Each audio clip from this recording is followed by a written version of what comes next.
టాలీవుడ్ వివాదాస్పద దర్శకుడు రామ్ గోపాల్ వర్మ చిక్కుల్లో పడ్డారు. గతంలో చంద్రబాబు, లోకేష్, పవన్ పై చేసిన అనుచిత వ్యాఖ్యలు తనకు చిక్కులు తెచ్చిపెట్టాయి. ఏకంగా పోలీసులు వర్మపై కేసు నమోదు చేశారు. తాజాగా వర్మకు ఏపీ హైకోర్టు కూడా ఝలక్ ఇచ్చింది.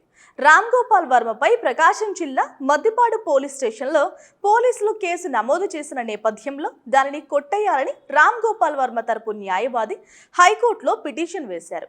విచారణ జరిగే సమయంలో అరెస్టు నుంచి తనకు రక్షణ కల్పించాలంటూ రామ్ గోపాల్ వర్మ హైకోర్టును ఆశ్రయించారు.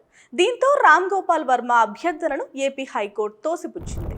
అరెస్టుపై ఆందోళన ఉంటే బెయిల్ పిటిషన్ దాఖలు చేయాలని హైకోర్టు ధర్మాసనం పేర్కొంది.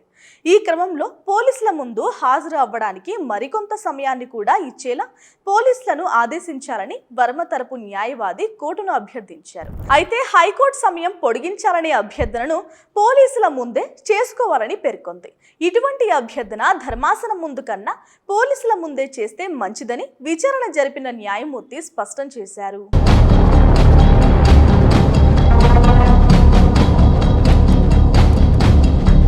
నేడు మద్దిపాడు పోలీస్ స్టేషన్లో హాజరు కావాలని ఆర్జీవీకి నోటీసులు ఇచ్చారు.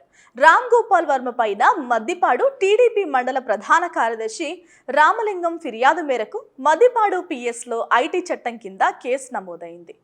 కేసు విచారణలో భాగంగా పోలీసులు హైదరాబాద్లోని వర్మ నివాసానికి వెళ్లి ఆయనకు నోటీసులు అందజేశారు. నేడు మద్దిపాడు పోలీస్ స్టేషన్కు రావాలని నోటీసుల్లో పేర్కొన్నారు.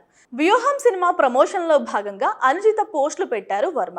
చంద్రబాబు, లోకేష్, నారా బ్రాహ్మణి పైన వారి వ్యక్తిత్వాన్ని కించపరిచే విధంగా రామ్ గోపాల్ వర్మ సోషల్ మీడియాలో పోస్టులు పెట్టారు. ఇక వర్మ విచారణకు హాజరైతే ఆయనను అరెస్టు చేసే అవకాశం లేకపోలేదు.